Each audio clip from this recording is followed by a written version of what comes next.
সকাল সকাল ঘুম থেকে উঠেই ড্রেসিং টেবিলের সামনে বসেছে শান্তা। আকাশি রঙের হলদে কারুকাজ করা পার দেওয়া একটা সুতি শাড়ি পরেছে সে। চোখে মোটা করে কাজল দিয়েছে, ঠোঁটে দিয়েছে লাল টকটকে লিপস্টিক। পরিপাটি হয়ে সিঁড়ি দিয়ে নামছে শান্তা। শুভ্র ভাই তাকে বলেছিল আকাশি রঙে তাকে ভালো মানায়, আর এই শাড়িটাও গিফট করেছিল। শান্তা মনে মনে হাসে। সেদিন শুভ্র ভাই ফোনে বলেছিল, আচ্ছা শান্ত, তোর কথাই হলো। আমি যেদিন বাড়ি আসবো সেদিন তুই আমার দেয়া শাড়িটা পরিস। সেদিন শান্তা সবার সামনে কিছু না বললেও রুমে এসে প্রায় 1 ঘন্টা আনন্দে নেচেছিল। সে তো সেই ক্লাস 10 থেকে শুভ্র ভাইকে পছন্দ করে। বাড়িতে থাকতে সব সময় তার আশেপাশে থাকতো। শুভ্র বিরক্ত হতো কি বোঝা যেত না। খুব কম কথা বলতো, কিন্তু ঠোঁটে সব সময় হাসি লেপ্টে থাকতো। শুভ্রের বাম গালে টোল পড়া দেখে শান্তা নিজের পঞ্চদশী মনে সেদিন প্রেম অনুভব করেছিল। তারপর তা ধীরে ধীরে গভীর থেকে গভীর হতে থাকে। 2 বছর আগে শুভ্র ভাই যখন একেবারে ঢাকা চলে গিয়েছিল, সেদিন রুমে বসে কি কান্নাটাই না করেছিল শান্তা। নিজের অতীত ভেবে একটু হাসলো, তারপর নিচে নেমে আসলো। শুভ্র আসার সময় হয়ে গেছে। শুভ্র গাড়ি থেকে নেমে অরুকে কোলে নিয়ে সারার হাত ধরে বের করে আনলো। বাড়ির সদর দরজায় সবাই দাঁড়িয়ে আছে তাদের জন্য। সবাই জানে সারার সাথে শুভ্রের নাম মাত্র বিয়ে, শুধুমাত্র অরুকে দেখার জন্য চুক্তির বিয়ে। কিন্তু শান্তা সেটা জানে না। যখন শুনলো শুভ্র ভাই বিয়ে করেছে, সাথে সাথে তার এই 2 বছর দেখা স্বপ্ন খসে পড়ে গেল। চোখ ধরে এলো তার। শুভ্র সারাকে সবার সাথে পরিচয় করে দিল। সারা আন্তরিকভাবে সবাইকে সালাম করলো। শুভ্রর মা আনিতার সারাকে খুব মনে ধরে গেল। মেয়েটাকে সুন্দরী বলা চলে, বৌমা হিসেবে মন্দ নয়, কিন্তু বয়সটা অল্প। শুভ্র শান্তার সামনে এসে বলে, শান্ত, তোর ভাবি, আয় তার সাথে পরিচয় হ। শান্তার চোখের পানি নিয়ে সারার সাথে পরিচিত হলো, কিন্তু মনে মনে রেগে ফেটে পড়ল। তার শুভ্র ভাইকে কেড়ে নিল এই মেয়ে, একে তো শান্তিতে থাকতে দিবে না সে। শুভ্র আর দেরি করলো না, অরুকে মিসেস আনিতার কোলে দিয়ে নিজের রুমে যাওয়ার কথা বলল। মিসেস আনিতা এসে রুমের চাবি দিলেন। শুভ্র যাওয়ার পর থেকে রুম তালাবদ্ধ করে রেখেছিলেন তিনি। আজ সকালে সব পরিষ্কার করেছে। শুভ্র সারার হাত ধরে লাগেজগুলো নিয়ে দোতলায় উঠে এলো। তারপর রুমে গিয়ে সারাকে বলল ফ্রেশ হয়ে নিতে। সারা রুমের চারিদিকে চোখ বোলালো। না, এই রুমটা মোটেও ঢাকার মতো না, তার থেকে দ্বিগুণ বড়। অফ হোয়াইট রঙের রঙিন ঘর, এক পাশে বিশাল বিছানা, তার পাশে রাখা বেডসাইড টেবিল। ঘরের দক্ষিণ পাশে বিশাল বেলকনি, ফুলে ভরা। ঘরের এক কোণে সোফার রাখা, তার সামনে টি টেবিল। বিছানার অন্য পাশে 2টো আলমারি, একটা ড্রেসিং টেবিল আর এক পাশে পড়ার টেবিল। সারার এক কথায় শুভ্রের রুমটা খুব পছন্দ হলো। সারা ওয়াশরুমে গিয়ে গোসল করে বের হলো। কোমর সমান চুল ছেড়ে দেওয়া, টুপটুপ করে পানি পড়ছে। শুভ্র সোফায় বসেছিল। সারার দিকে চোখ যেতেই তার চোখ আটকে গেল। গোসলের পরেও যে একটা মেয়েকে এত সুন্দর লাগে সে আগে কখনো দেখেনি। শুভ্র শুকনো ঢোক গিলল, তারপর বিড়বিড় করে বলল, হায় রে পিচ্ছি পাখি, এই শুভ্র দিন দিন তোমার মধ্যে মাতাল হয়ে যাচ্ছে। কেমন নেশালো লাগে তোমাকে। ইস, সারা চুল মুছে নিল। তারপর শুভ্রের সামনে এসে টাওয়ালটা শুভ্রের দিকে এগিয়ে দিয়ে বলল, আপনি প্লিজ একটু এটা বারান্দা দিয়ে আসুন। কথাটা শুভ্রের কানে গেল কিনা সারা জানে না। শুভ্র উঠে সারাকে খাটের উপর শুয়ে দিল। সারা ভরকে গেল, কাপা কাপা কণ্ঠে বলে উঠল। কি করছেন? শুভ্র এবার সারার মুখের কাছে এলো, নাকে নাক ঘষা দিয়ে বলল, কেমন জানি পাগল পাগল লাগছে নিজেকে। প্লিজ একটু সহ্য করো। সারা কিছু বলতে যাবে তার আগেই দরজায় কেউ করে নাড়ল। শুভ্র বিরক্তিতে মুখ কুঁচকালো। এমন টাইমে বিরক্ত করে বলার মতো না। সারাও লজ্জায় বারান্দায় চলে গেল, আর শুভ্র চলে গেল দরজা খুলতে। দরজা খুলতেই মিসেস আনিতা রুমে প্রবেশ করলো, হাতে কয়েকটা সুতি শাড়ি। শুভ্র জিজ্ঞাসা করতেই মিসেস আনিতা বলে ওঠে, নতুন বউদের শাড়ি পরতে হয়। শুভ্র এতে বেশ বিরক্ত। যে মেয়েকে এমনিতে দেখলেই তার দুনিয়া থমকে যায়, সে নাকি শাড়ি পরে থাকবে তার সামনে। শুভ্র তাই কাট কাট গলায় বলে উঠল, আম্মু, ও ছোট, আর তুমি জানো ওকে কেন এনেছে। ওর একটা পরিবার চাই, আর একটা কারণ তুমি জানো। তাই আমি চাইনি এসব রিচুয়াল পালন করা হোক। আর একটা কথাও শুনবো না আম্মু, মাফ করো। মিসেস আনিতা বুঝলো ছেলের কথা, তারপর বলল, কিন্তু তোর আব্বু কি মানবে? আব্বুকে বলেই বিয়েটা করেছে, যা আব্বুও জানে। তাই ও যেমন থাকতে চায় থাকুক, এসব শাড়িও সামলাতে পারবে না। মিসেস আনিতা কিছু বলল না। সে জানে তার ছেলে যা বলে তাই করে। সবার সামনে রাগ না দেখালেও নিজের রাগ নিজের উপরেই ছাড়ে। তাই আর কথা না বাড়িয়ে বলল, খেতে আয়, সবাই অপেক্ষা করছে। আচ্ছা যাও, আসছে। মিসেস আনিতা চলে যেতেই শুভ্র ফ্রেশ হয়ে এসে সারার হাত ধরে রুম থেকে বেরিয়ে গেল। শান্তা প্রায় 15 মিনিট ধরে রুমে বসে কাঁদছে। তার মনে শুভ্র ভাইয়ের জন্য আলাদা রাজ্য ছিল, কিন্তু তার শুভ্র ভাই তাকে ঠকালো। শান্তার চোখ বেয়ে পড়ছে অগণিত নোনা জল। চোখের কাজল লেপটে গেছে। আকাশি শাড়ি রুমে এসে ছিঁড়ে ফেলেছে। তার হৃদয় পুড়ে যাচ্ছে, কান্না থামছে না, চোখ লাল হয়ে গেছে। তখন তার মা মনিরা খাবার জন্য ডাকতে আসলো। শান্তার চোখ মুছে দরজা খুলে ওয়াশরুমে চলে গেল আর তার মা মনিরাকে বলল, তুমি যাও, আমি আসছি। মনিরা বুঝলো না তার মেয়ে এমন কেন করছে। তার মেয়ে তো শুভ্র ভাই বলতে অজ্ঞান। ঠিক তখনই মনিরার নজর যায় খাটের নিচে। মনিরা আঁতকে উঠে খাটের নিচে তাকাতেই মিসেস মনিরা খাটের নিচে তাকিয়ে আঁতকে উঠল। শান্তার সবচেয়ে পছন্দের শাড়ি টুকরো টুকরো করে ফেলেছে। যে শাড়িটা এতদিন আলমারি থেকে বের পর্যন্ত করেনি, কিন্তু এ নিয়ে আপাতত ভাবলেন না তিনি। পরে শান্তাকে জিজ্ঞাসা করলেই সত্যি বলে দিবে। শান্তা ছোট থেকে মনিরা তালুকদারের কাছে খুব বন্ধুত্বপূর্ণ। মামের সম্পর্ক খুব কম এমন দেখা যায়। মিসেস মনিরা শান্তাকে নিচে আসতে বলে চলে গেলেন চুপচাপ। ডাইনিং টেবিলে বসে আছে শুভ্র সারা। বাড়ির সকলে প্রায় খাবার শেষ। পুরুষেরা খেয়ে অফিসে চলে গেছে শুভ্ররা আসার আগেই। দুপুরে সবাই চলে আসবে, কারণ আজ বৃহস্পতিবার, হাফ অফিস। শ্রাবণ তো অনেক খুশি শুভ্র বাড়ি আসছে। শুভ্র আর শ্রাবণের গলায় গলায় ভাব, বেস্ট ফ্রেন্ডের মতো কিছুটা তারা। সারা চুপচাপ অল্প করে খেয়ে বেসিনে হাত ধুয়ে আসতেই মিসেস আনিতা শুভ্রের মা সারার হাত ধরে তার নিজের রুমে গেল। সারা শুভ্রের দিকে তাকাতেই শুভ্র চোখ দিয়ে ইশারা করে যেতে বলল। সারাও বিনা কথায় শাশুড়ির সাথে চলে গেল শাশুড়ির রুমে। সারা খাটের এক কোণে বসে আছে, অরুকে কোলের মাঝে নিয়ে পা গুটিয়ে বসেছে, চোখ তার শাশুড়ির হাতের দিকে। মিসেস আনিতা এক জোড়া চিকন স্বর্ণের চুড়ি সারার হাতে পরিয়ে দিল।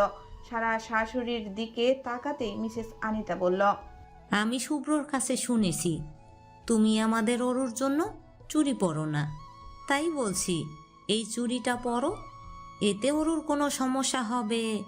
আর চুড়ি আর নাকফুল স্বামীর মঙ্গলের জন্য পরতে হয়, চুড়ি খুলবা না, এতে শুভ্রর অমঙ্গল হবে। সারা চুপচাপ মিসেস আনিতার কথাগুলো শুনে যাচ্ছে।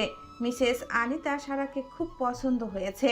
মেয়েটা ভীষণ সরল, কোনো উত্তর করে না। সে আজ পর্যন্ত মানুষ চিনতে ভুল করে নাই।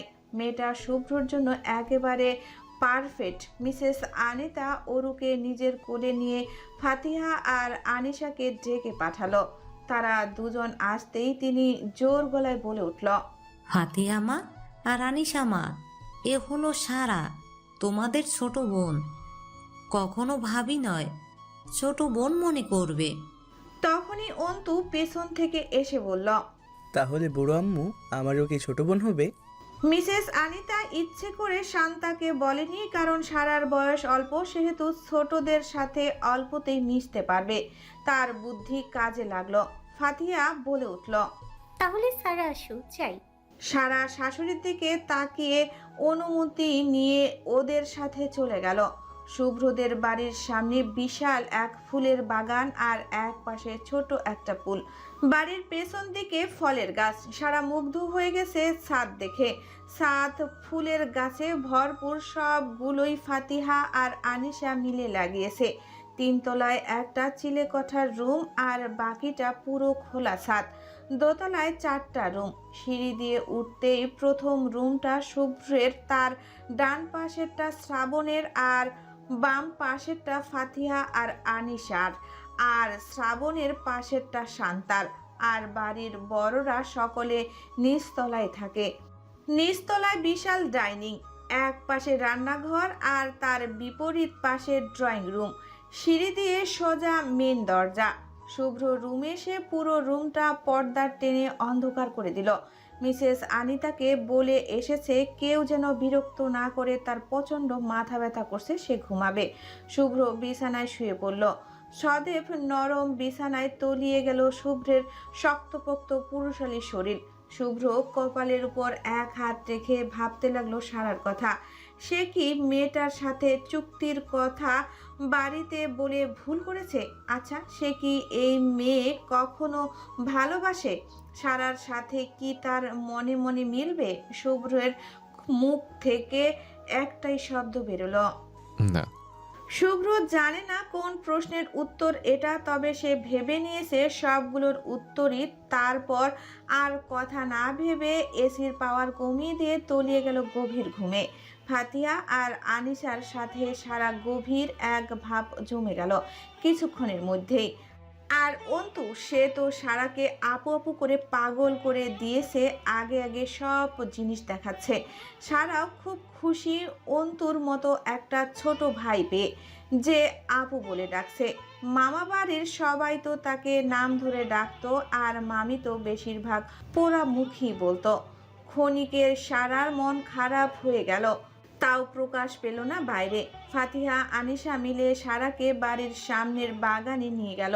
সব কিছু ঘুরে দেখাতে লাগলো। সারা ফাতিহা হঠাৎ বলে উঠল, সারা জানো, এই যে ফল গাছগুলো দেখছো সবগুলোই শ্রাবণ ভাইয়ার হাতে, নিজে পরিচর্যা করে। শ্রাবণকে? আমার আর একটা ভাইয়া এখন অফিসে আছে, বাসায় আসবে একটু পরেই। তোমরা এসেছো বলে আজ বাসায় চলে আসবে। ছোট ভাইয়ার বেস্ট ফ্রেন্ড। অন্তু শুভ্রকে ছোট ভাই বলে আর শ্রাবণকে বড় ভাই বলে। সারা মৃদু হেসে বলল। আচ্ছা। ফাতিহা আর আনিশা মিলে সুইমিং পুলে অনেকক্ষণ পা ভিজিয়ে রাখলো। সারাকে নিয়ে স্কুল কলেজ বন্ধু বান্ধব সব কিছু নিয়ে গল্প করলো। সারা চুপচাপ শুনছে। আগে কখনো এমনভাবে কেউ গল্প করেনি, এত অল্প সময়ে কেউ আপন করে নেয়নি তাকে। সারা অনেক খুশি, মনে মনে আল্লাহর কাছে শুকরিয়া আদায় করলো। ভালো সময়গুলো খুব তাড়াতাড়ি অতিবাহিত হয়ে যায়, এটা সারার ধারণা। দেখতে আজান দিয়ে দিছে। আকাশের মেঘ থাকার কারণে রোদের তেমন দেখা নেই। তখনই মিসেস সুমনা অন্তুর নাম ডাক দিল সবাইকে। সবাই এক এক করে উঠে বাড়ির উদ্দেশ্যে হাঁটা দিল। বাড়ির দরজার সামনে আসতেই পায়ে কাটা বিধে পা পিছলে গেল সারার। ফাতিহা আনিশা অন্তু সবাই আগে আর সে পিছে। সারা ভোরকে চিল্লানি দিল মৃদু। সারার ধারণা এই জায়গায় পড়ে তার মাজার হাড় ভেঙে যাবে, নয়তো মরে গিয়ে ভূত হয়ে যেতেও পারে। অনেকক্ষণ কোনো ব্যথা অনুভব করতে না পেরে চোখ বন্ধ রেখেই সারা ভেবে নেয় সে হয়তো মরে গেছে, তাই পড়ে গিয়েও তার ব্যথা লাগছে না। সারার ভাবনার মাঝেই অন্তুরা সবাই দৌড়ে আসলো। আরে সারা আপু, সাবধানে আসবে না, ওইখানে আমার হাত থেকে মাত্র পানি পড়েছে, তুমি তাতেই পড়ে যাচ্ছিলে। অন্তুর কথা শুনে সারা চোখ খুলতেই দেখতে পেল কারো হাতের বাঁধনে আবদ্ধ সে। মুখ উঁচু করে তাকাতেই দেখতে পেল গম্ভীর মুখের এক পুরুষকে। এ যেন শুভ্রের উল্টো। শুভ্রের মুখে হাসি আটকে থাকে প্রায়ই, আর এ তো গম্ভীর। সারার ভাবনার মাঝেই ফাতিহা আর আনিশা এসে সারাকে ধরল শ্রাবণ ভাইয়ের কাছ থেকে। তারপর ফাতিহা বলে, আরে ভাইয়া, কখন এলে? শ্রাবণ মুখ গম্ভীর রেখেই বলে উঠল, মাত্র এসেছি। এই মেয়েটাকে? ফাতিহা শান্ত স্বরে বলল। ও সারা, শুভ্র ভাই নিয়ে এসেছে। আর কিছু না বলে শ্রাবণের কাছ থেকে সারাকে নিয়ে বলল, সারা, লাগেনি তো? চলো ভিতরে চলো। সারা এক পা বাড়াতেই পায়ে ফুটে থাকা কাঁটাটা পুরো পায়ের ভেতরে ঢুকে গেল। সারা ছিটকে পড়ে গেল, ব্যথায় জোরে কেঁদে উঠল। সবাই সারার পায়ের দিকে লক্ষ্য করতেই সবাই আটকে উঠল। পা বেয়ে গড়িয়ে পড়ছে তরল রক্ত। রক্ত দেখেই শ্রাবণ এক অদ্ভুত কাজ করে ফেলল। সে সারার দিকে এগিয়ে গিয়ে, স্নিগ্ধ দুপুর, সূর্য মামার মাঝ আকাশে, আনিশার রুমে বসে আছে সারা। পাশে অন্তু, মিসেস সুমনা আর ফাতেমাও আছে। পায়ে ব্যান্ডেজ করা, কাটা পায়ের বেশি ভেতরে যায়নি, তাই তাড়াতাড়ি সব সামলানো গিয়ে রক্ত বন্ধ করা গেছে। কিছুক্ষণ আগে সারার পড়ে থাকায় শ্রাবণ এসে হুট করে সারাকে কোলে তুলে নেয়। সারা ভরকে যায়, চোখ খিচে বন্ধ করে নেয়। শ্রাবণ সারার মুখের দিকে একবার তাকিয়ে পায়ের দিকে তাকাতেই টপ টপ করে রক্ত পড়ছে। শ্রাবণ পেছনে তাকিয়ে ফাতিহাদের দিকে তাকিয়ে গম্ভীর কণ্ঠে বলে ওঠে, দাঁড়িয়ে না থেকে তাড়াতাড়ি ভেতরে এসো তোমরা। আমার রুম থেকে ফার্স্ট এড বক্স নিয়ে ড্রয়িং রুমে এসো। অন্ত কুইক। শ্রাবণ বলার সাথে সাথে অন্তু দৌড়ে ভেতরে চলে যায়। শ্রাবণ এবার ভেতরের দিকে যাওয়া শুরু করে। বাড়ির ভেতরে ঢুকতেই প্রথমে মিসেস সুমনার চোখে পড়ে শ্রাবণ। শ্রাবণের কোলে সারাকে দেখে আর পা দিয়ে রক্তের ফোঁটা পড়তে দেখে আঁতকে উঠে ছুটে আসে শ্রাবণের দিকে। শ্রাবণ ততক্ষণে সারাকে সোফায় বসিয়ে দিয়েছে, কাটা পাটা রেখে নিজের কোলের উপর। মিসেস সুমনার আওয়াজ শুনে রুম থেকে বেরিয়ে আসে মিসেস আনিতা। এসে তিনিও থতমত খেয়ে যান এ অবস্থায় দেখে। অন্তু ফার্স্ট বক্সটা নিয়ে আসলে শ্রাবণ খুব সাবধানে পায়ের ফুটে থাকা কাটা বের করে স্যানিটাইজার লাগাতে থাকে। সারা মুখে হাসি, চোখে খিচে বন্ধ করে আছে, চোখের কোণ দিয়ে গড়িয়ে পড়ছে নোনা জল। সে নিজের কষ্ট সবার সামনে প্রকাশ করতে পারে না। সবাই সারার দিকে তাকিয়ে অবাক। মেয়েটার অনুভূতি বোঝা যাচ্ছে না। সারার ভাবনার মাঝে দোতলার করিডোর থেকে ভেসে এলো শুভ্রের কণ্ঠস্বর। কি হয়েছে? সব এখানে কি করছো? বলেই শুভ্র ট্রাউজারের পকেটে এক হাত পুরে সিঁড়ি বেয়ে নামতে থাকে। শুভ্রের কণ্ঠস্বর পেয়ে সবাই তার দিকে তাকায়। সাদা টি শার্ট আর কালো ট্রাউজার পরা শুভ্রকে দেখে সারার মনে হলো আজ প্রথম দেখছে তাকে। শুভ্র এগিয়ে এলো সোফার পাশে। সামনে তাকাতেই দেখতে পায় শ্রাবণের মুখ গম্ভীর করে সারার পা কোলে নিয়ে ব্যান্ডেজ করছে। শুভ্র কিছু বুঝে উঠতে পারল না। মুহূর্তেই তার সব জ্ঞান শূন্য হয়ে গেল। মিসেস আনিতাকে জিজ্ঞাসা করতেই সব খুলে বলল। শুভ্রের মনটা কিঞ্চিত খারাপ হয়ে গেল। মনে মনে নিজেকে দোষারোপ করতে লাগলো। সে একটু ঘুমিয়েছে আর এই মেয়ে একটা বিপদ বাঁধিয়ে ফেলেছে। শুভ্র সারাকে ডাক্তারের কাছে নিতে চাইলে শ্রাবণ কিছুটা গম্ভীর কণ্ঠে বলে ওঠে, সে এখন বিপদমুক্ত, ইনফেকশন হবে না, ডাক্তারের প্রয়োজন নেই। বাড়িতে এত মানুষ থাকতে নতুন অতিথিকে ইনজুরি হতে হলো। কারো চোখে পড়ে নাই ওইখানে কাটা আছে। সুব্রত আমি ভুলেই গেছি, ওর কথা কি বলবো। শ্রাবণের কথা শুনে শুভ্র শ্রাবণের দিকে তাকালো। শ্রাবণ ততক্ষণে উঠে দাঁড়িয়েছে। শুভ্র গিয়ে শ্রাবণকে জড়িয়ে ধরলো। শ্রাবণ হয়তো হাসলো, তবে গম্ভীর মুখে তা প্রকাশ পেল না। শ্রাবণ, বিশ্বাস করো, আসার পর থেকে তোরে বেশি মিস করছে। হয়েছে, তোর ড্রামা বন্ধ কর। এতক্ষণে আমার কথা মনে পড়েছে। তো কখন আসলে? শ্রাবণ কিছু বলল না, শুধু বলল, ফ্রেশ হয়ে আসি, তুই রেডি হ, একটু বাইরে যাবো। বলেই উপরে চলে গেল শ্রাবণ। অহনাবাদে বাড়ির সবাই উপস্থিত। সবাই এক একে যে যার কাজে গেল। শুভ্র শ্রাবণকে পেছন থেকে ডেকে বলে ওঠে। বাইক সীমিত স্পিডে চালাচ্ছে শ্রাবণ। পেছনে বসে আছে শুভ্র। শুভ্র সব কিছুই শ্রাবণকে শেয়ার করেছে, তাই শ্রাবণ যাচ্ছে শুভ্র মেয়েকে প্রথম দেখবে। শুভ্র ফোনে দেখাতে চাইলেও শ্রাবণ দেখে নাই, বলেছিল শুভ্র অরুকে আসলে একেবারে দেখবে। তাই শ্রাবণ অরুকে প্রথম দেখবে বলে তার জন্য উপহার নিতে যাচ্ছে। যদিও শুভ্র মানা করেছে, তবুও শ্রাবণ শুনে নাই। এগিয়ে যাচ্ছে তাদের বাইক। আসলে শুভ্র আর শ্রাবণ দুটি দেহের একটি প্রাণ, একটাই পরিবারের মানুষ, মানে তাদের মধ্যে ঝামেলা খুব কম হয়। শুভ্র সব সময় শ্রাবণের জন্য নিজের পছন্দের জিনিস স্যাক্রিফাইস করেছে, ঠিক তেমনি শ্রাবণও তাই। এই যে দু ভাই, তাদের পছন্দের সব একই, কখনো ভিন্ন ভিন্ন জিনিস পছন্দ হতো না, কিন্তু শুধু একটাই দিক তাদের ভিন্ন, দুজনের পেশা। শুভ্র সব সময় পরিবারের কথা শুনে চলায়। সে আর তার বাবা চাচার কথা ফেলতে পারেনি, কিন্তু শ্রাবণ তার স্বপ্ন পূরণ করেছে, এতে কারো কোনো আপত্তি নেই। সবাই খুব খুশি। বাড়ির দু ছেলেই প্রতিষ্ঠিত। সময় চলে যায় বাতাসের মতো, সময় কারো জন্য থামে না। শুভ্ররা বাড়ি ফিরতে ফিরতে রাত হয়ে গেছে। বাড়ির সকলে বসে আছে ড্রয়িং রুমের সোফায়, আড্ডা দিতে ব্যস্ত। প্রতিদিন সন্ধ্যার জাঁকজমক হয় তালুকদার বাড়ি। মিসেস সুমনার হাতের এক এক দিনের আলাদা আলাদা রেসিপি উপভোগ করেন সবাই। অরুকে কোলে নিয়ে বসে আছে ফারুক তালুকদার, আর সারার পাশে বসে আছে আনিস তালুকদার। সারা অবাক না হয়ে পারল না। এই পরিবারের মানুষগুলো খুব বিনয়ী। মাত্র কয়েক ঘন্টায় পরিচয়ে তাদের মেয়ের জায়গা দিয়ে দিয়েছে। আনিশা তালুকদার সারার সাথে এটা সেটা নিয়ে গল্প করছে, সারাও সুন্দরভাবে উত্তর দিচ্ছে। সারার আজ সত্যি মনে হচ্ছে আল্লাহ যা করে ভালোর জন্যই করে। এমন ভালো পরিবার, আর পরিবারের প্রত্যেকটা মানুষ যা সারার হৃদয় ছুঁয়ে গেছে। শুভ্র আর শ্রাবণ হাতে বেশ কয়েকটা শপিং ব্যাগ নিয়ে বাড়ির ভেতরে প্রবেশ করলো। ড্রয়িং রুমে যেতেই শুভ্র অবাক, সারার সাথে তার বাবা চাচারা কত ফ্রি হয়ে গেছে। শুভ্র এগিয়ে গিয়ে বাবা চাচাকে সালাম করলো, তারপর শপিং ব্যাগগুলো যার সেগুলো তাকে দিয়ে দিল। সারার জন্য আলাদা আলাদা জিনিস আছে ভেতরে। শ্রাবণের হাতে দুটি শপিং, একটা সারার দিকে বাড়িয়ে দিয়ে বলল, রাত, এটা তোমার জন্য। শ্রাবণ সারার পুরো নাম সিদ্রাতুল থেকে সিদ্রাত, সেইখান থেকে ছোট করে রাত বলে ডাকলো সারাকে। সবাই ভ্রু কুঁচকে শ্রাবণের দিকে তাকালো। শ্রাবণ ইনিয়ে বিনিয়ে বুঝিয়ে দেয়, সারা ব্যাগটা হাতে নিয়ে বলে ওঠে, ধন্যবাদ ভাইয়া। মোস্ট ওয়েলকাম রাত।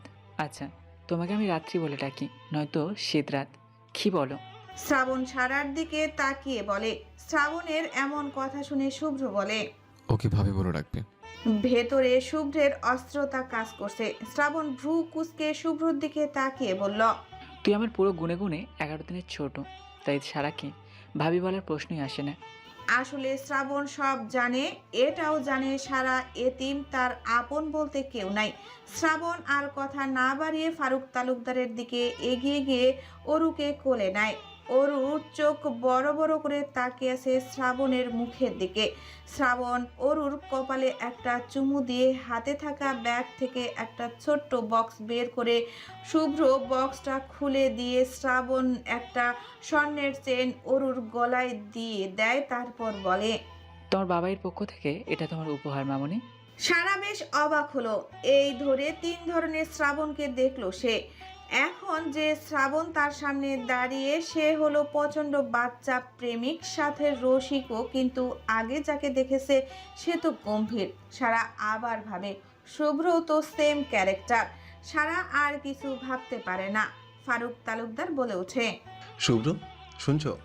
হ্যাঁ আব্বু, বলেন কি বলবেন। তোমরা দুই ভাই জানোই আমি বা আনিস তোমাদের উপর কোনো কিছু চাপিয়ে দেয়নি বা জোর করেছি। তোমাদের গুরুত্ব দেয়নি এমন কোনো দিন হয়নি। জানি তো আব্বু। শ্রাবণ, তুমি শুভ্রর পাশে গিয়ে বসো, কথা আছে। শ্রাবণ এবার শুভ্রের পাশে গিয়ে বসলো, অরুকে কোলের ভেতরে নিয়ে। উদ্দেশ্য মামার বলা কথাগুলো শোনা। এবারে প্রত্যেকটা মানুষ ফারুক তালুকদারের কথার সম্মান করে, মেনে চলে, তাই শুভ্র শ্রাবণ মন দিয়ে শুনতে লাগলো। বাড়ির সবাই আছে, সাথে অহনাও আছে পর্দা ধরে দাঁড়িয়ে। ফারুক তালুকদার আবার বলে ওঠে, আমি তোমার আর সারার বিয়ের কথা বলেছি, আমার জন্যই বিয়ে করেছো? জি আব্বু। শুভ্র মাথা নিচু করে বলল, সারা মেয়েটা আমাদের আনিসার থেকেও ছোট, শুনলাম ক্লাস 9-এ পড়তো। আমি চাই ওকে স্কুলে ভর্তি করা হোক। আমি একটা মেয়ের বাবা হয়ে চাইবো না এই অল্প বয়সে একটা মেয়ের জীবন নষ্ট হোক। ফারুক তালুকদার গম্ভীর কণ্ঠে মিসেস সুমনার উদ্দেশ্যে বললেন, সুমনা, মেয়েদের ঘরে নিয়ে রেখে এসো, এখানে বড় গুরুত্বপূর্ণ কথা হবে, ওদের এখানে থাকা যাবে না। ফারুক তালুকদারের কথা শুনে মিসেস সুমনা এক মুহূর্ত দেরি না করে সবাইকে নিয়ে দোতলায় চলে গেলেন। এখানে উপস্থিত আছে ফারুক তালুকদার, আনিস তালুকদার, শ্রাবণ, শুভ্র, মনিরা আর বাড়ির 2 কর্ত্রী আনিতা ও সুমনা। সুমনা সবাইকে উপরে দিয়ে নিচে চলে এসেছে। ফারুক তালুকদার সবাইকে বসতে বললেন। সবার মাঝে বেশ খানিকক্ষণ নীরবতা চলল। নীরবতা ভেঙে শুভ্র বলে উঠল, আব্বু সবাই এখানে আছে, এবার বলেন কি বলবেন। তুমি কি বিজি? না আব্বু। এবার ফারুক তালুকদার বলা শুরু করলেন, এখন যে কথাগুলো বলবো এই কথাগুলো বাড়ির বাচ্চাদের কানে যেন না যায়, কঠোরভাবে বলছি। আর আমার কথা শেষ না হওয়া অবধি কেউ কোনো প্রতি উত্তর করবে না। বলে থামলেন তিনি। সবাই চুপচাপ শুনল। ফারুক তালুকদার গলা ঝাড়া দিয়ে বলে উঠলেন শুভ্রের উদ্দেশ্যে, শুভ্র, তোমার কোনো কাজে বা কথায় আমি কখনো নিষেধ করে নাই। তুমি না শ্রাবণ এর ক্ষেত্রেও, তুমি না শ্রাবণের ক্ষেত্রেও। আমি বা এখানে সবাই জানো সারা মেয়েটার কোনো পরিবার নেই, তাই আমি আর আনিস সিদ্ধান্ত নিয়েছি ও আমাদের মেয়ে হয়ে এ বাড়িতে থাকবে। আর শুভ্রর সাথে 4 বছরের চুক্তির বিয়ে হয়েছে। সারা জানে কি জানে না, তবে আমি বা সবাই জানো। সবাই শুধু চুপচাপ শুনে যাচ্ছে। ফারুক তালুকদার শুভ্রের উদ্দেশ্যে বলে ওঠে, শুভ্র, আমি চাই তুমি মেয়েটাকে স্কুলে ভর্তি করে দিয়ে আসবে। আর আজ থেকে অরুর সকল দায়িত্ব তোমার আম্মু আনিতার। সারা মেয়েটাকে কোনো চাপ দিবা না। আমি চাই ও পড়াশোনা করুক, নিজের একটা পরিচয় করুক। আর ও আজ থেকে ফাতিহা আর আনিসের সাথে থাকবে একই রুমে। আমার কথা শেষ, আমার সিদ্ধান্ত অটুট। এবার তোমাদের কোনো সমস্যা থাকলে বলতে পারো। ফারুক তালুকদারের কথা শেষ হতেই শুভ্র বিরক্ত সহকারে বলে ওঠে, কিন্তু আব্বু। কোনো কিন্তু নয়। ওকে যেহেতু আমি ছেলের বউ ভাবি না, সেহেতু ও আনিসের মেয়ের মতো আর আমারও মেয়ের মতো। তাই ভেবেছি যতই বিয়ে হোক না কেন সেটা চুক্তির। আর ওর এখনও 18 বছর হয়নি। আমি এই বিষয়ে আর কোনো কথা শুনতে চাই না। সারা 18 বছর হলে আমি আবার বিয়ের কথা ভেবে দেখব। ততদিন ওর থেকে দূরে থাকবা। সবাই উঠে চলে যায়। ফারুক তালুকদার শুভ্র বিরক্তিতে চোখ মুখ কুঁচকে নেয়। তার এখন অসহ্য লাগছে। কিছু না বলেই গটগট করে উপরে নিজের রুমে চলে গেল। যে যার কাজে চলে গেল। শুধু বসে রইল শ্রাবণ অরুকে কোলে নিয়ে। শ্রাবণের ঠোঁটে খেলে যায় এক রহস্যময় হাসি। সে শুভ্রের যাওয়ার দিকে তাকিয়ে বিড়বিড় করে বলে, নবদিগন্তের সূচনা হয়েছে ধরণীতে। তবে আজকের সূচনা বেশ অন্যরকম। শীতের শুরু।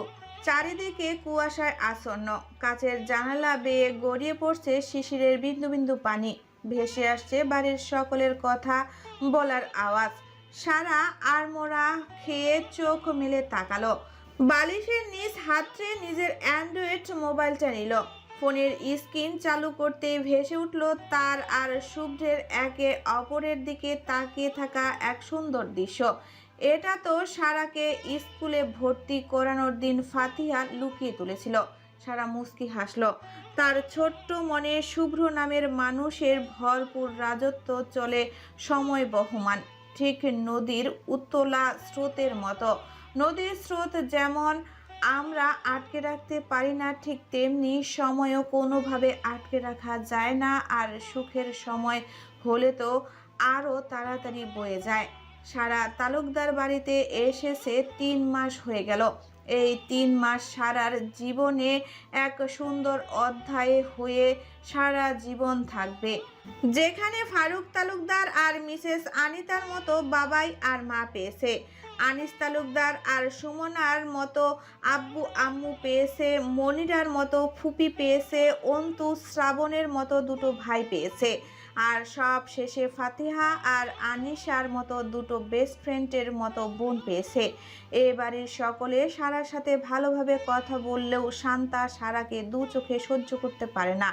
আর সারা তো শুভ্রকে আর অরুকে নিজের কাছেই পায় না। তবুও সারা অনেক খুশি। সারা তার কোমর সমান চুলগুলো হাত খোপা করে ফ্রেশ হয়ে দরজা খুলে সিঁড়ি দিয়ে নামতে থাকলো। চোখে ঘুম ভরপুর। ঘড়ির দিকে তাকিয়ে দেখলো সকাল 9টা। আজ শুক্রবার হওয়ায় সবাই বাড়িতে। সারাকে সিঁড়ি দিয়ে নামতে দেখে সোফায় বসে থাকা ফারুক তালুকদার বলে উঠল, গুড মর্নিং মামুনি, ঘুম ভেঙেছে? জি বাবাই। সারা ফারুক তালুকদারের দিকে তাকিয়ে সিঁড়ি বেয়ে নামতে নামতে বলে। ঠিক তখনই শান্তা সিঁড়ি দিয়ে নামতে যায় আর সারার গাউনে চেপে ধরে পা দিয়ে ফেলে সারা এক পা এগোতেই উবুর হয়ে পড়ে যায় নিচে। ঘটনার আকস্মিকতায় সারা কিছু বুঝে উঠতে পারে না। শ্রাবণ এসে সারাকে ধরে তুলে দাঁড় করায়। সারার বেশি লাগেনি। 2 সিঁড়ির পর থেকে পড়লে কারোই লাগে না। শান্তা একটা ডেভিল হাসি দেয় মনে মনে, তারপর বলে ওঠে, এ কি সারা, দেখে হাঁটতে পারো না? আমি পড়ে যেতাম তোমার জন্য। শান্তার কথা শুনে শ্রাবণ একটা ধমক দেয় শান্তাকে, তারপর সারাকে নিয়ে টেবিলে চলে যায়। সারা শ্রাবণকে নিজের বড় ভাই মনে করে, কখন কি লাগবে না লাগবে, কখন কি প্রয়োজন বাড়ির কেউ না বুঝলেও শ্রাবণ বুঝে যায়। সারা মনে মনে ভাবে, প্রথমে শ্রাবণ ভাইয়াকে রাগী মনে হলেও মনটা অনেক ভালো। শ্রাবণও সারাকে সব সময় প্রোটেক্ট করে। শুভ্র সারার থেকে দূরত্ব বজায় রাখে, কারণ সে বুঝতে পেরেছে সারার বয়স তার তুলনায় অনেক কম, আর শুভ্র কারো কথা অমান্য করে না বলে সারার থেকে দূরত্ব বজায় রেখে চলে। সকালের ব্রেকফাস্ট শেষে সবাই চা খেতে বসেছে, যদিও সারা খায় না, তবুও সোফায় সবার সাথে বসেছে। শুভ্র তার সামনাসামনি সোফায় অরুকে কোলে নিয়ে বসে আছে। সারা বর্তমানে 10ম শ্রেণীতে পড়ছে। ফারুক তালুকদার স্কুলের কথা বলে তাকে 9-এর পরীক্ষা দেওয়ানো হয়েছিল, আর এখন পাশ করে 10ম শ্রেণীতে। মিসেস সুমনা চা দিয়ে যাওয়ার পর সবাই চা খাচ্ছিল, ঠিক তখনই অন্তু বলে ওঠে, বড় ভাইয়া শোনো। সবাই অন্তুর দিকে তাকালে অন্তু শ্রাবণের দিকে তাকিয়ে বলে, বড় ভাইয়া, কালকে সন্ধ্যায় পড়ার সময় ফাতিহা আপি তোমার লাঠি লুকিয়ে রেখেছে, যদি তুমি ভয় দেখাতে না পারো। এদিকে সবাই ফাতিহার দিকে তাকালে ফাতিহা চোখ বন্ধ করে মাথা নিচু করে বসে আছে। শ্রাবণ গম্ভীর কণ্ঠে ফাতিহার দিকে তাকিয়ে বলে ওঠে, ফাতু এগুলো কি সত্যি? অন্তু কি ঠিক বলছে? ফারুক তালুকদার আর আনিস তালুকদার উঠে যে যার রুমে চলে গেল, কারণ তারা জানে প্রতিদিন এই কয়েকটা কোনো না কোনো বিচার বসাবেই। তাই মাথা না ঘামিয়ে যে যার ঘরে চলে গেল তারা। এদিকে ফাতিহা কটমট করে অন্তুর দিকে তাকিয়ে আছে। শ্রাবণ ধমকে বলে উঠল, যা বই নিয়ে বস, আমি সে পড়া ধরবো, না হলে ওই লাঠি আজ তোর পিঠে ভাঙবো। ফাতিহা ভয়ে ভয়ে উঠে দাঁড়ালো, দাঁড়িয়ে বলল, ভাইয়া পরে বসি একটু। তোরা 4টায় যা। আমি তো তোমার উপকার করলাম, আমি কেন পড়বো? শ্রাবণ ভ্রু কুঁচকে রাগী চোখ নিয়ে তাকাতেই অন্তু ঢোক গিল, তারপর বলল, আনিশা আপি কাল তোমার সেই লাঠি বাইরে ফেলে দিয়েছে। আনিশা এতক্ষণ সুন্দর করে বসে টিভি দেখছিল। অন্তুর কথা শুনে তার বিষম লেগে গেল। শ্রাবণ আনিশাকে একটা ধমক দিতেই সারা মিনমিনিয়ে বলে ওঠে, ভাইয়া তুমি আপুকে বকা দিও না, আপু এখনো কার্টুন দেখে ভাত খায়। সারার কথা শুনে সবাই হেসে ফেলে। এদিকে আনিশার ফাঁসছে, জানে আজ শ্রাবণ ভাই 4টার একটাকেও ছাড়বে না।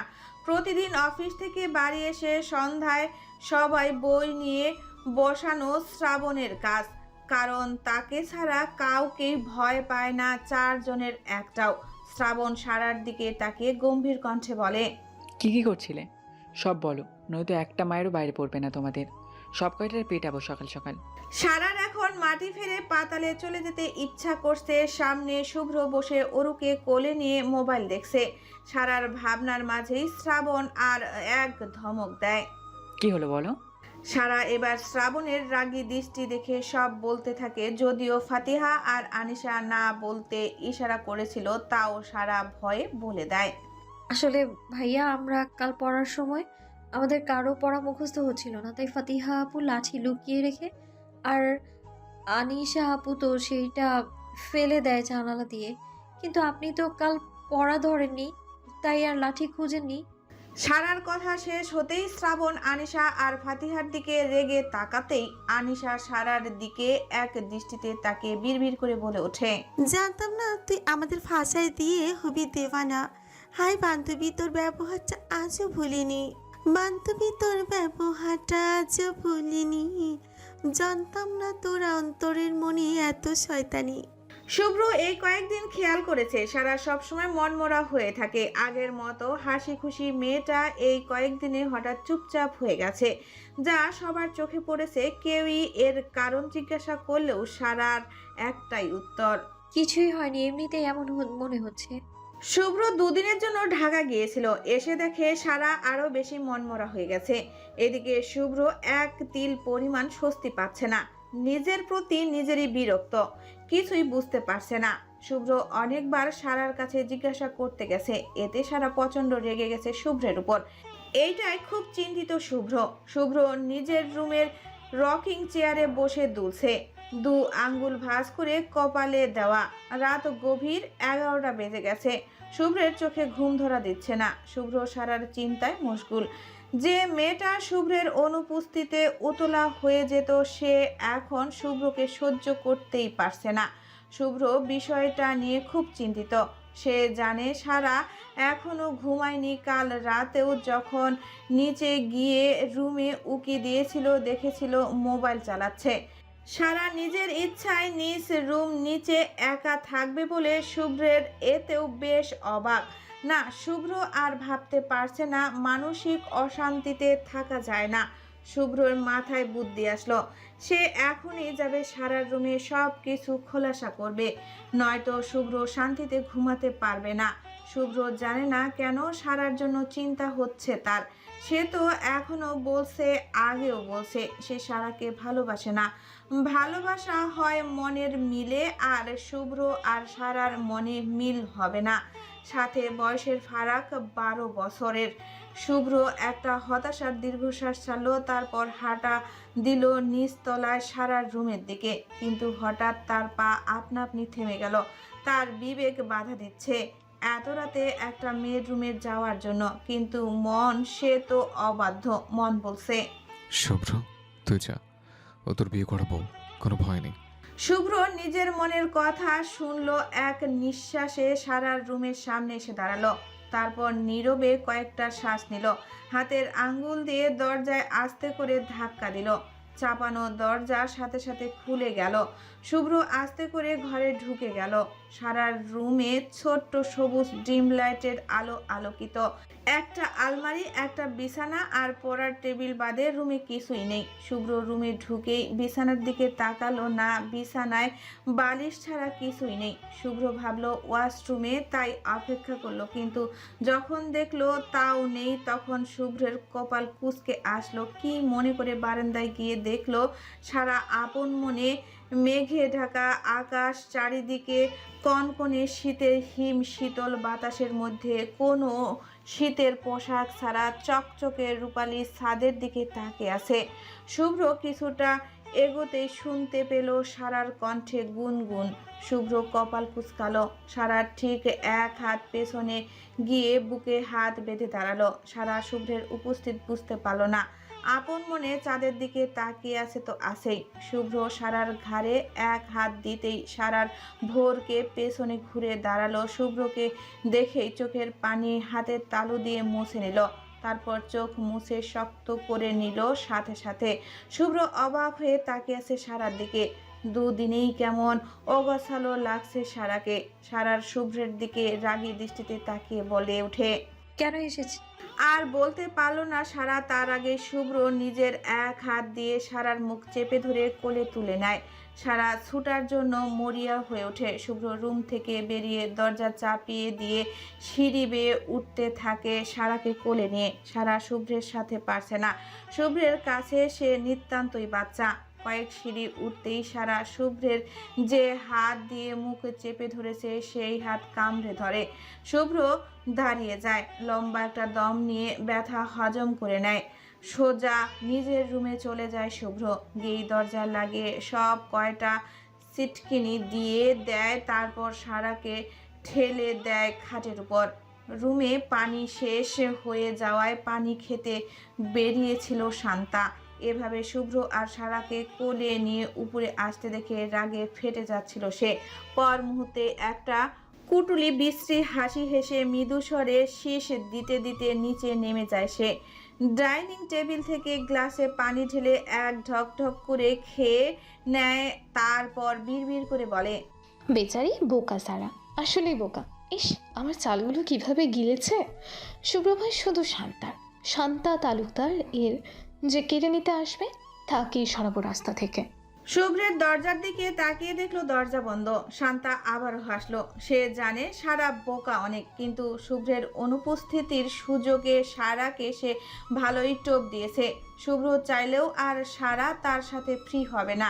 হেসে সিঁড়ি বেয়ে নিজের রুমের দিকে চলে গেল শান্তা। শুভ্র সারার দিকে তাকাতেই সারা মুখ ঘুরে নিল শুভ্রের দিক থেকে। শুভ্র কিছুটা গম্ভীর স্বরে সারাকে জিজ্ঞেস করলো, কি হয়েছে? আমি করছি তোমার। সারা নিশ্চুপ। কি হলো, জবাব দাও। শুভ্র কিছুটা চেঁচিয়ে বলে ওঠে। সারা এবার শুভ্রের দিকে তাকায়, চোখ দিয়ে টপটপ করে পানি পড়ছে, রীতিমতো ফোপাচ্ছে মেয়েটা। শুভ্র বেশ অবাক হলো। সে ভালো করেই জানে শুভ্রের সামনে সারা রাগ দেখাতে পারে না। শুভ্র সারার পাশে গিয়ে বসে সারার থুতনি ধরে উঁচু করলো তার মুখ, তারপর চোখে চোখ রেখে জিজ্ঞাসা করলো, কি হয়েছে আমাকে বলো, না বলে বুঝবে কি করে? সারা কেঁদেই যাচ্ছে। শুভ্র এবার সারার আরো কাছে গিয়ে সারাকে দু হাতের বন্ধনে নিয়ে নিল। সারার মুখ ঠেকেছে শুভ্রের বুকে। সারা সরে আসতে চাইলেও শুভ্র জোরে চেপে ধরে রইল। শুভ্র আবার জিজ্ঞাসা করলো, পেঁচে পাখি বলো কি হয়েছে? আমারই মন খারাপ লাগছে, বলো প্লিজ। সারা কেঁদে যাচ্ছে। কিছুক্ষণ পর পর কেঁপে উঠছে। শুভ্র বুঝলো গুরুতর কিছু একটা হয়েছে। শুভ্র আবার জিজ্ঞাসা করলো, পেঁচে পাখি প্লিজ বলো, দেখি কি হয়েছে, বলো না জান। সারার বেশ লজ্জা লাগলো শুভ্রের এমন জান ডাক শুনে। তবুও মনটা তার ভীষণ খারাপ, কথা বলতে পারছে না, বুকটা কষ্টে ফেটে যাচ্ছে। শুভ্র বুঝলো সারা একটু লজ্জা পেয়েছে, তাই সারাকে ছেড়ে দিয়ে সারাকে নিজের কোলে বসালো। সারার ছোট্ট শরীর শুভ্রের কাছে এক আকাশ প্রশান্তি। শুভ্র সারার মুখের দিকে তাকিয়ে আবার বলে উঠল, বলো না জান, আমারই খুব কষ্ট হচ্ছে, প্রমিস আমি সব সমস্যার সমাধান করব, বিশ্বাস করো, আমারে বলো প্লিজ। সারা এবার আর না বলে থাকতে পারলো না। কান্না করতে করতে ভাঙা গলায় বলে উঠল, বলো না জান, আমার মনের ক্লান্তি দূর করো, আমার কোনো ভুল হয়েছে নাকি অন্য কোনো কারণ বলো।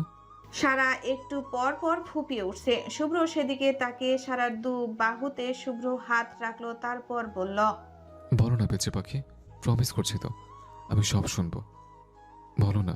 সারা এবার কান্নারত গলায় ভাঙ্গা শব্দে বলে উঠল, আপনি রাগ করবেন না, রাগ করবেন না তো? শুভ্র বুঝলো গুরুতর কিছু হয়েছে, তাই সে সারাকে সাহস জোগাতে বলে উঠল, না জান, আমার বিশ্বাস করো, তুমি এবার বলো প্লিজ। শুভ্রের কথায় সারা ভরসা খুঁজে পেল, তাই এবার কান্নারত কণ্ঠে বলে উঠল, আপনি অরুকে কেন আমার থেকে দূরে সরিয়ে দিলেন? আমি অরুর আসল আম্মু না, তাই আপনি কেন বলছেন আমি অরুকে মেরে ফেলবো? আপনি এত নির্দয় কেন? আমাকে দেখে আপনার এমনটা মনে হলো? বলেই হু হু করে কেঁদে উঠল সারা। শুভ্র স্থবিত হয়ে গেছে সারার কথায়, যেন সে পুরো পাথর হয়ে গেছে। সারা কি বলছে এগুলো? শুভ্র আর কিছু ভাবলো না, সারাকে বলে উঠল, কে বলেছে এগুলো? আমি বলেছি? বিশ্বাস করো, আমি এগুলো বলি নাই। সারা কান্না করতে করতে শুভ্রর দিকে তাকালো, তারপর মাথা নিচু করে নিয়ে বলল, তাহলে শান্তা পূজা বলল আমি এতিম বলে শুধু আমাকে এখানে এনেছেন, নয়তো আনতেন না? আমার আব্বু আম্মু নেই বলে এখানে রেখেছেন দয়া দেখিয়ে। আপনি নাকি অরুকে নিয়ে ভয় পান, তাই আমার কাছ থেকে অরুকে সরিয়ে মায়ের কাছে দিয়েছেন। এই জন্যই মা আর অরুর কাছে আমাকে বেশি যেতে দেন নাই। আমি কি করেছি আপনার? আপনি জানেনই তো অরুকে আমি কতটা ভালোবাসি, তাও এমন কেন করলেন আপনি? শুভ্র সারার কথা শুনছে আর অবাক হচ্ছে। সে জানে শান্তা তাকে ভালোবাসে, তাই বলে এই না যে শুভ্র তার ভালোবাসা নামক কাজে গুরুত্ব দিয়েছে। শুভ্র সব সময় অ্যাভয়েড করেছে, নিজের বোনের চোখে দেখেছে, আর সেই শান্তা শুভ্রর অনুপস্থিতিতে সারার কানে এত কিছু ঢোকালো। শুভ্রের রাগ মাথায় উঠে গেল, তাও শান্ত কণ্ঠে বলল, আর কি বলেছে বউ? বিশ্বাস করো, আমি কিছুই জানি না এসব, আমাকে বলো কি বলেছে। আপনি নাকি আমাকে টিস্যুর মতো ব্যবহার করবেন, আপনি নাকি আমাকে চুক্তিতে বিয়ে করেছেন। কই, আপনি তো বলেননি কোনোদিনও। আপনি নাকি আমাকে শরীরের লোভে বিয়ে করেছেন, আপনি নাকি শান্তাপুর সাথে সব কিছু করেছেন। আপনাদের নাকি পরিবার থেকে বিয়ে ঠিক, তাই তো আমাকে সবাই আপনার থেকে দূরে রাখছে। শুভ্রের মেজাজ এবার 420 ভোল্টের গরম হয়ে গেল। সারা কি আসলে বোকা? শান্তা এমনভাবে বোকা বানালো তাও বুঝলো না।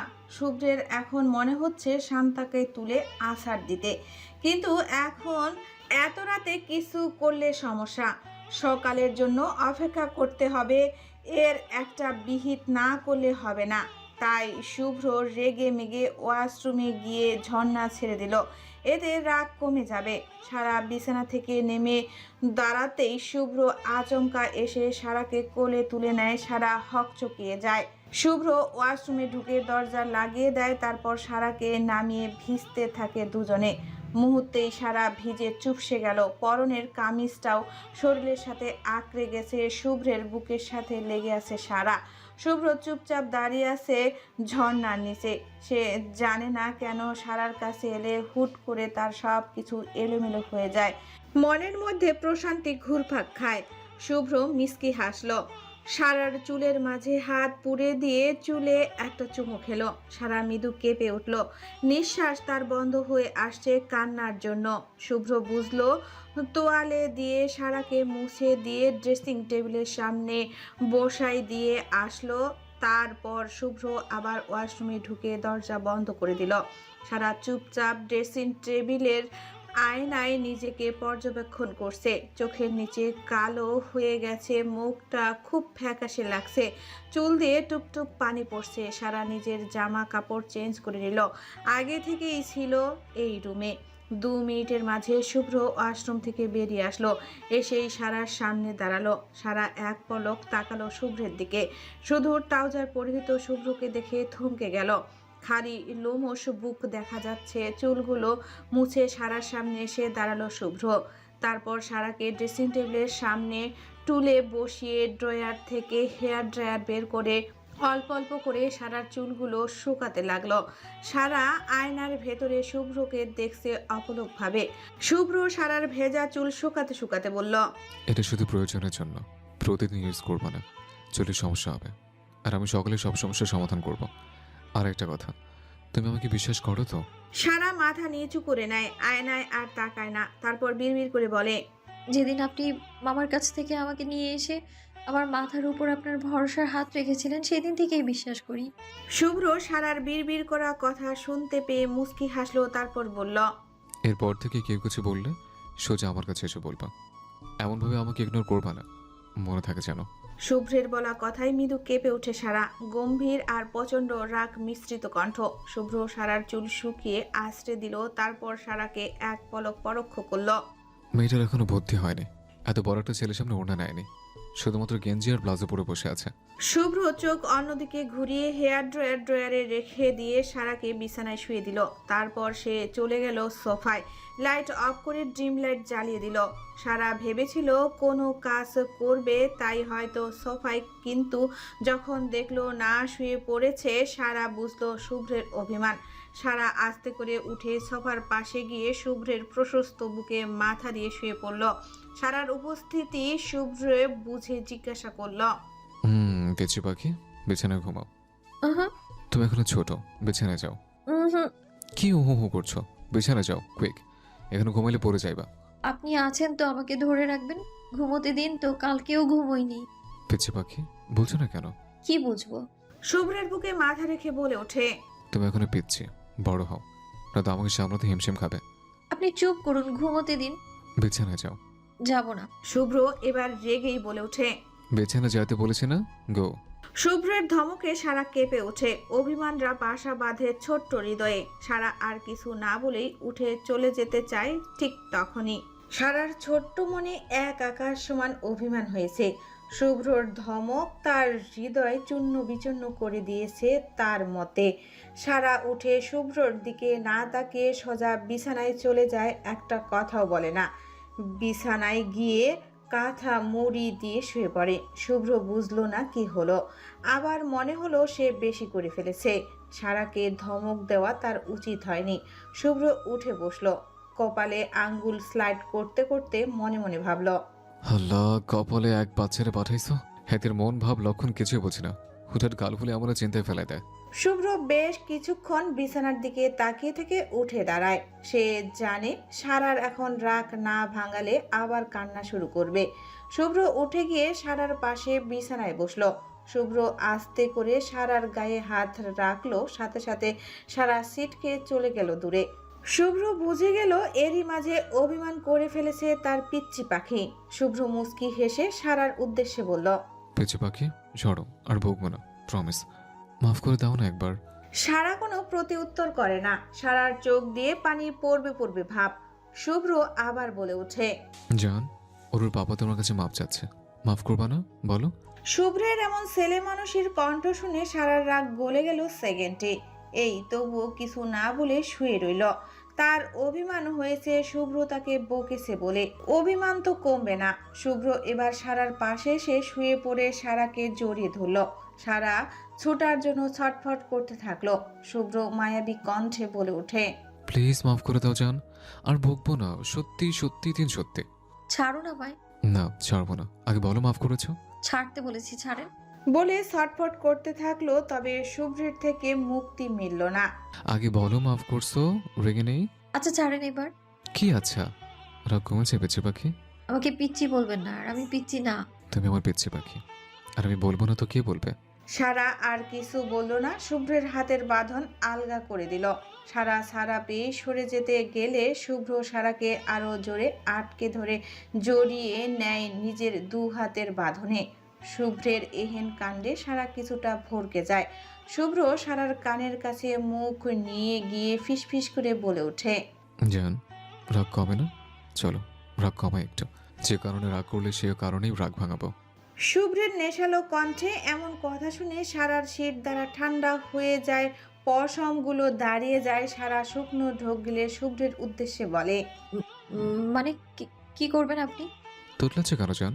শুভ্র নেশালো কণ্ঠে ফিসফিস করে বলে ওঠে, ছাড়েন, ঘুমাবো আমি। হুম পিচ্ছি পাখি, আজ ঘুম নিষিদ্ধ। আজ রাত আমার, অনলি আমার, শুধু তোমার রাগ ভাঙানোর জন্য। আমি রেগে নেই, ছাড়েন, ঘুমোতে দিন আমায়। শুভ্র আর কিছু বলতে না দিয়ে সারার ওষ্ঠ জোড়া নিজের দখলে নিয়ে নেয়। সারা ছটফট করা শুরু করে। মিনিট পাঁচেক পর শুভ্র ছেড়ে দেয়। সারা জোরে জোরে নিঃশ্বাস নেয়, তারপর বলে ওঠে, অসব। আর বলতে পারে না। শুভ্র আবার সারার লাল টকটকে ওষ্ঠ জোড়া নিজের আয়ত্তে নিয়ে নেয়। সারা বুঝে সে আজ চাইলে ছাড়া পাবে না। সারা নিজের হাত শুভ্রের চুলের মাঝে গুজে দেয়। এতে শুভ্র আরো পাগল হয়ে যায়।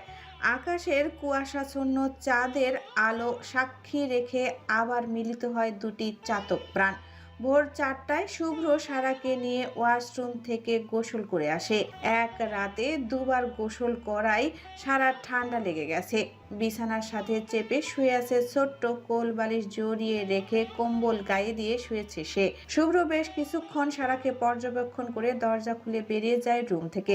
উদ্দেশ্য তার কিচেনে গিয়ে স্যুপ রান্না করে সারার জন্য আর নিজের জন্য ব্ল্যাক কফি বানিয়ে ট্রেতে করে নিয়ে আসতে থাকে উপরে। এত রাতে রান্নাঘরে শব্দ শুনে রুম থেকে বেরিয়েছিল ফারুক তালুকদার। তিনি মাত্র তাহাজ্জুদ নামাজ শেষ করলেন। শুভ্রকে ডাইনিং এর মৃদু আলোয় উপরে যেতে দেখে তিনি নিজের ঘরে চলে গেলেন। শুভ্র রুমে এসে সারাকে উঠে বসায়। সারার মুখ ফ্যাকাশে, চোখগুলো ছোট ছোট দেখে বোঝা যাচ্ছে খুব ক্লান্ত সে। শুভ্র ফু দিয়ে দিয়ে স্যুপ চামচ দিয়ে সারাকে স্যুপ খাওয়াতে থাকে। খাওয়ানোর শেষে পিল আর ব্যথার জ্বরের ঔষধ খাওয়ায় শুয়ে দেয় সারাকে। শুভ্র কফি খেয়ে একটু হাঁটাহাঁটি করে সারার পাশে শুয়ে পড়ে। মনে মনে ভাবতে থাকে সকালের কথা হবে সেই ধারণাগুলো। এক সময় ঘুমিয়ে পড়ে শুভ্র। শীতের সকাল, সূর্য মামা অনেক আগেই উদয় হলেও এখনো তার কিরণ ধরেনি, তে এসে পৌঁছায়নি। সকাল 9টা বাজে, তবুও কুয়াশা আর মেঘে চারিদিক অন্ধকারের মতোই ঠান্ডা পড়েছে। কনকনে হাড় হিম করা। তালুকদার বাড়ির ডাইনিং রুমে সবাই বসে আছে, মুখে কারো কথা নেই। শুভ্রের চোখ মুখ স্বাভাবিক হলেও শ্রাবণের মুখে রাগের আভা। কিন্তু কেউ বুঝলো না, কারণ শ্রাবণ ছোট থেকেই চুপচাপ আর গম্ভীর।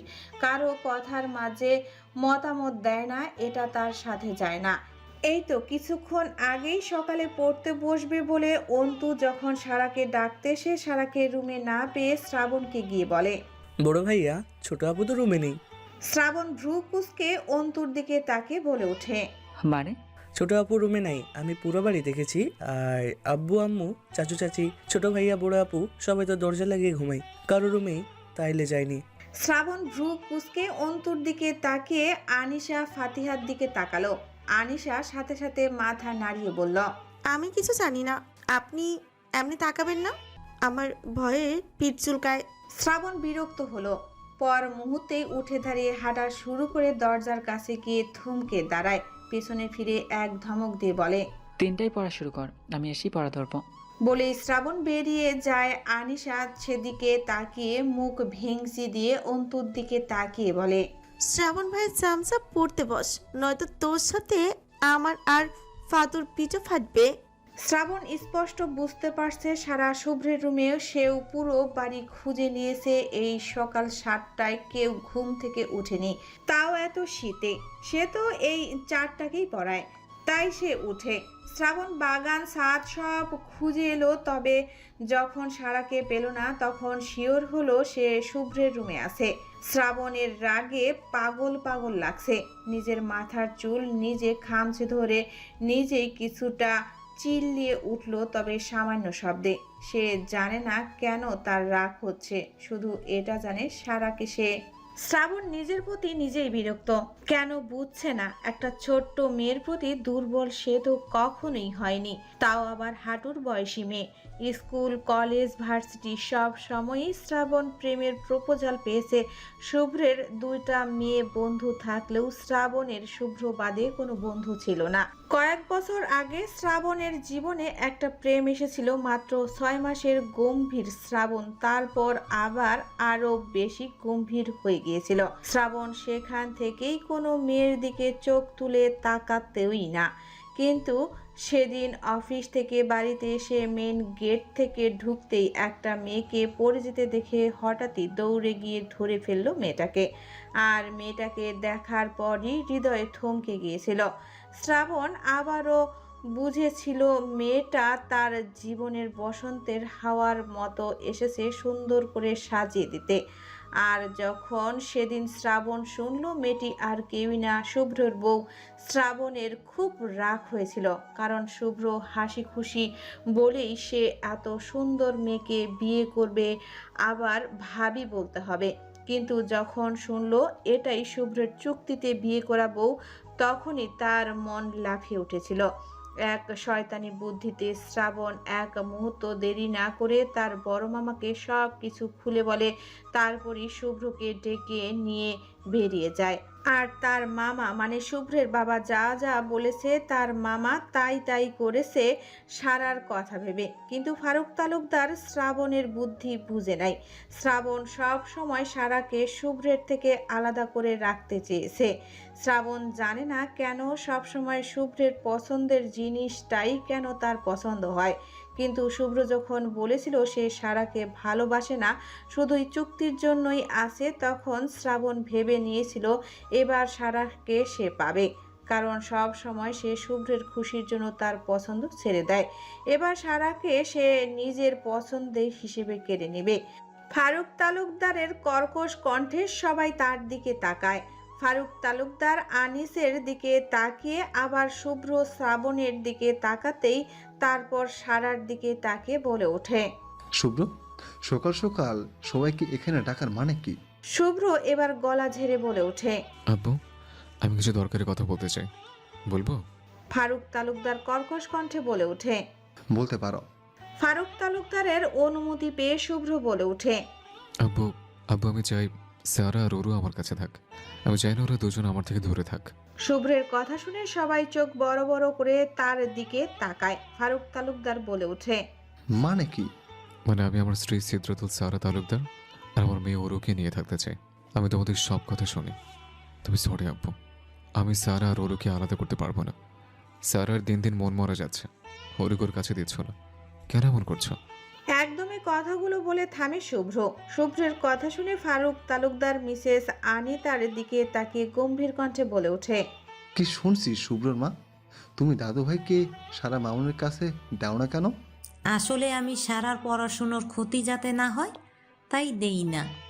মিসেস আনিতার কথা শুনে ফারুক তালুকদার শুভ্রের দিকে তাকিয়ে বলে ওঠে, শুভ্র, আমি যা একবার বলি সে কথা নড়চড় হয় না, মাথায় রেখো।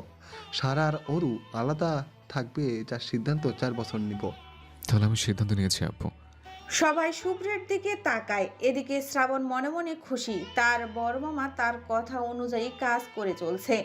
আনিস তালুকদার ঠান্ডা কণ্ঠে বলে ওঠে, কি সিদ্ধান্ত শুভ বাবা? আমি ওরু আর সারাকে নিয়ে আজকে ঢাকা ব্যাক করবো। আমি ওরু আর সারাকে আলাদা করতে পারবো না, মাফ করে দাও। তোমার বলা শেষ? শুভ্র বেশ অবাক হলো তার বাবার ঠান্ডা কথার উত্তর শুনে। এদিকে শান্তা আর শ্রাবণের মনে চলছে অন্য কিছু। শান্তা কুটুলি হেসে উপরে শুভ্রের রুমে চলে গেল। এদিকে শ্রাবণ বুঝে গেছে তার মামা এখন কি বলবে। শ্রাবণ ভাবতে লাগলো কিছুক্ষণ আগের কথা।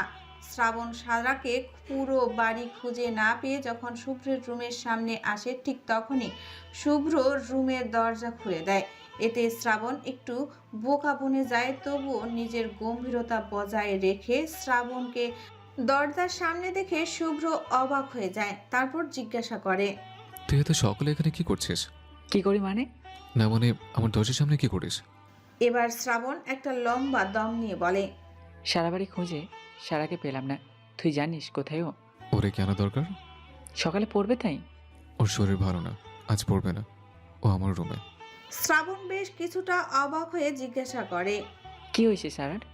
শুভ্র প্রতি উত্তরে কিছু না বলে শুধু বলে, জ্বর আর ঠান্ডা লাগছে। এই শীতের মধ্যে কিছু গায়ে না দিয়ে বাইরে দাঁড়িয়ে থাকলে আর কি হবে? শুভ্রের কথা শুনে শ্রাবণ ভ্রু কুঁচকে বলে,